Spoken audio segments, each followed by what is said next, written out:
جی ہمارے ساتھ ٹیلی phone line پہ موجود ہے معروف business man chairman supreme council قومی تاجر اتحاد پاکستان خواجہ اظہر گلشن۔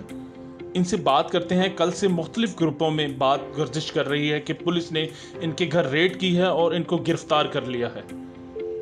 ان کا موقف جانتے ہیں۔ السلام علیکم خواجہ صاحب۔ خواجہ صاحب کیا کہیں گے اس حوالے سے؟ بیٹا بہت شکریہ کہ آپ نے اس سلسلے میں مجھ سے نہ صرف رابطہ کیا بلکہ آپ نے یہ سوال بھی کیا پولیس کے حوالے سے کہ ایک بھاری نفری میرے گھر پر انہوں نے ریڈ کیا اور وہ مجھے اغوا کر کے لے گئے۔ اس میں رتی بربی حقیقت جو ہے وہ نہیں ہے۔ میں آپ کو حقیقت بتاتا ہوں۔ حقیقت یہ ہے کہ جیسا کہ آپ کو علم ہے کہ میرا چھوٹا بھائی جاوید بٹ جو ہے وہ مرڈر ہو گیا تھا۔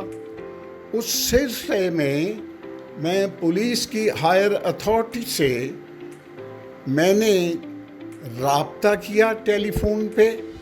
ان کی بڑی عنایت، ان کی بڑی نوازش، میں سمجھتا ہوں کہ ان کی بڑی کرم گشتری کہ انہوں نے مجھے ٹائم عنایت کیا۔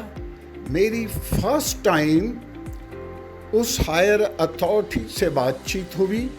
بلا شبہ میں ان کی دانش، ان کی فہم و فراست اور جس طریقے کے ساتھ انہوں نے اس معاملے کو ہینڈل کیا اور جس طریقے کے ساتھ وہ تفتیش کر رہے ہیں، اس پر میں ان کا شکریہ ادا کرتا ہوں۔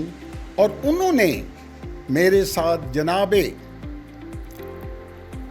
CCPO لاہور بلال کمیانہ صاحب سے میرے جو خدشات تھے اس کے بارے میں مجھ سے پوچھا اور میں نے اپنے خدشات کا اظہار کیا، جس پر انہوں نے کچھ مجھے چیزیں بتائیں، جس کے بعد میں یہ سمجھتا ہوں کہ وہ جو کنفیوژن جو تھا، جو پیدا کیا گیا تھا، وہ صرف یک طرفہ تھا، ڈس انفارمیشن تھی، اس میں بالکل قطعی طور پہ کوئی حقیقت نہیں تھی۔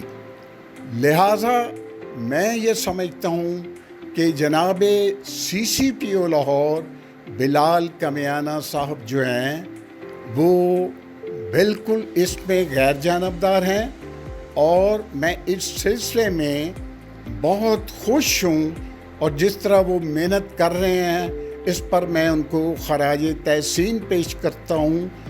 اور میں یہ سمجھتا ہوں کہ اب کوئی جواز نہیں رہتا۔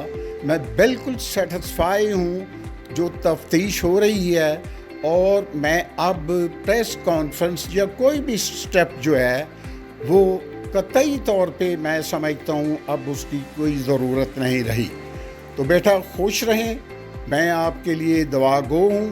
میں نے تمام جو حقیقت ہے وہ آپ پہ منصہ شہود کر دی ہے، تو انہی الفاظ کے ساتھ میں اجازت چاہوں گا۔ بہت شکریہ۔